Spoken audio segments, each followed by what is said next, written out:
हजरत मालिक बिन दिनार फरमाते मैंने 60 हज किए। एक हज के मौके पर मैंने बड़ा रश देखा, लाखों का इज्तिमा हुआ। मेरी बातों की समझ तो आ रही है ना आप दोस्तों? जो नहीं बोल रहे उन्हें भी आ रही है ना?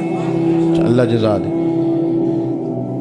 कहते लाखों का मजमा था तो मेरे दिल में ख्याल आया, मैंने कहा अल्लाह इतने लोग आए हैं, इनका हज कबूल भी हुआ है कि नहीं? फरमाते मैं सोच रहा था तो रात को ना ख्वाब में मैंने किसी कहने वाले को कहते हुए सुना कि सबका कबूल हो गया है। बल्ख का रहने वाला मोहम्मद बिन हारून बल्खी है, उसका हज कबूल नहीं। फरमाते शहरों के अलग-अलग खैमे लगते थे। अब भी आप हज करने जाएं तो पाकिस्तानियों की रिहाइशें अलग होती हैं, इंडियन की अलग, बांग्लादेश के अलग, मिस्री, यमनी, सब लोग अलग-अलग रिहाइशें होती हैं, झंडे लगे होते हैं मुल्कों के। कहते मैंने सवेरे उठ के ढूंढना शुरू कर दिया। ढूंढता हूँ वो बंदा मिले। कहते जहाँ बल्ख शहर के लोग रहते थे वहाँ चला गया। तो मैंने लोगों से पूछा तुम में मोहम्मद बिन हारून बल्खी कौन है? लोग कहने लगे वो तो बड़ा नेक आदमी है, परहेजगार है, बड़े भोले भाले, बड़े अल्लाह वाले, रियाज आपको बस हम ही जानते हैं, वो तो बड़ा नेक है, परहेजगार आदमी। तो मैंने कहा अच्छा कहाँ है? उन्होंने कहा पहाड़ के पीछे उसने खैमा लगाया हुआ है, सारी रात इबादत करता है, सारा दिन रोजा रखता है, कायमुल लैल है, साइमुद दहर है। क्या बात? फरमाते मैं उन लोगों की बात सुन के हैरान हो गया कि मुझे क्या बताया गया, ये क्या कह रहे हैं? फरमाते मैं पहाड़ के पीछे गया। हज़रत मालिक बिन दिनार अलैहिर्रहमा फरमाते हैं जब मैं वहां पहुंचा तो मैंने उस शख्स को मुसल्ले पे बैठे देखा। कसरत इबादत के आसार उसके वजूद पर नजर आ रहे थे, सीधा बाजू उसका कटा हुआ था। फरमाते 2 रकते मुकम्मल करके ना मैंने उससे अस्सलामु अलैकुम कहा तो मुझे कहने लगा वालेकुम सलाम, आप मालिक बिन दिनार हैं? मैंने कहा बड़ी इसकी फिरासत है। फरमाते फिर उसने ठंडी सांस ली, कहने लगा आपको ख्वाब आई होगी कि मेरा हज कबूल नहीं हुआ। फरमाते मुझ पर और बिजली गिरी कि क्या कह रहा? मैंने कहा यार लोग भी तेरी तारीफ कर रहे हैं और तेरी बसीरत भी बड़ी है, तो ये माजरा क्या है? कहने लगा आप ना पूछें। ये कह के उसने रोना शुरू किया, देर तक रोता रहा। मैंने कहा नहीं यार तू बता। कहने लगा नहीं आप ना पूछे, आप नाराज हो गए। मैंने कहा मैं नहीं होता, तू बोल ना। कहने लगा हुजूर 24 साल हो गए मुझे हज करते हुए, 24 साल, 24वां हज है मेरा, और हर साल कोई अल्लाह का वली आके बताता है कि जा चला जा, तेरा कोई नहीं कबूल हुआ। बेपरवाही वेख सज्जन दी, जिथे किसे दी पेश ना जावे, उन्हें ताजा वाले दर दर रोले ते मंगते तख्त बिठावे। आजम किसे नू कारा मिलदा ही कोई काबे खाली आवे।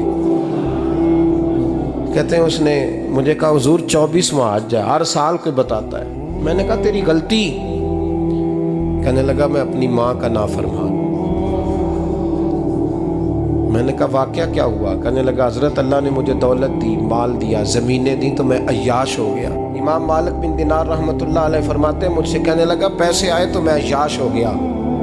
रमज़ान का महीना था, असर के बाद मेरी अम्मा इफ्तारी की तैयारी कर रही थी, मैं गया, मैंने कहा शराब पी हुई, अम्मा रोटी दे। तो अम्मा कहने लगी शर्म कर, शर्म कर, रोज़ा रखा नहीं तो जिन्होंने रखा है उनका तो ख्याल कर।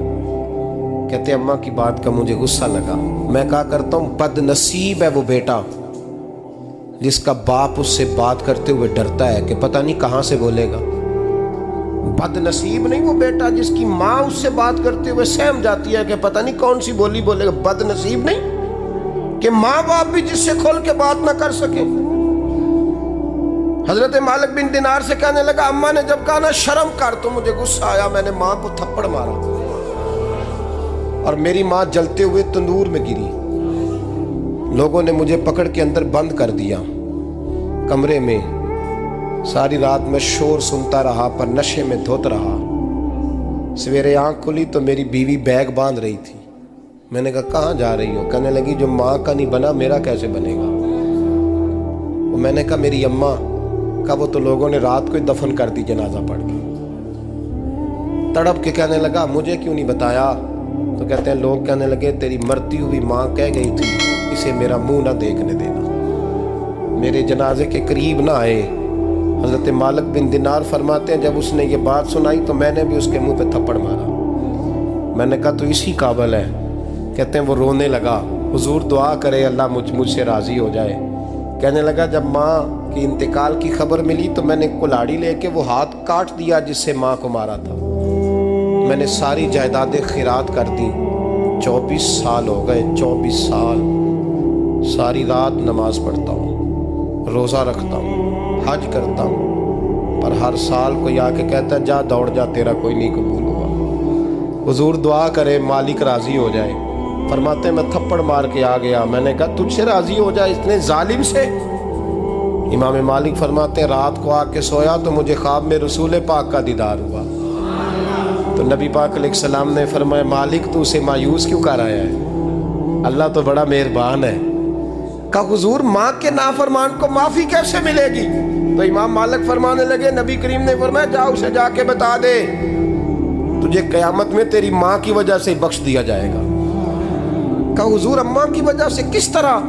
तो महबूब फरमाने लगे इसकी माँ क़यामत में इसके खिलाफ मुकदमा दायर करेगी रब करीम की अदालत में। ए अल्लाह मैंने 9 माह पेट में रखा, दर्द सह के इसे जना, जिगर का खून पिला के पाला और इसी ने मुझे कत्ल किया। रब करीम इसकी माँ का मुकदमा सुन के कहेगा उठाओ इसको दोज़ख में फेंको, इसने माँ जलाई थी इसे भी जलाओ।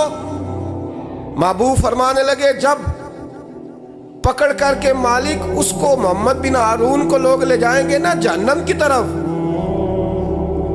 अभी फरिश्ते घसीटेंगे ही तो पलट के फिर अम्मा की तरफ देखेगा और दूसरी दफा फिर घसीटेंगे तो पलट के देखेगा और तीसरी दफा फिर पलट के कहेगा अम्मा ये मुझे जलाने लगे, अम्मा ये जहन्नम में फेंकने लगे। मेरे हबीब फरमाने लगे वो जल के मरने वाली माँ वहाँ भी बोल पड़ेगी, कहेगी या अल्लाह चल मैंने माफ़ किया तू भी माफ़ कर दे। ऐ अल्लाह मैंने माफ़ किया तू भी माफ़ कर दे, अल्लाह तू माफ़ कर दे इसे।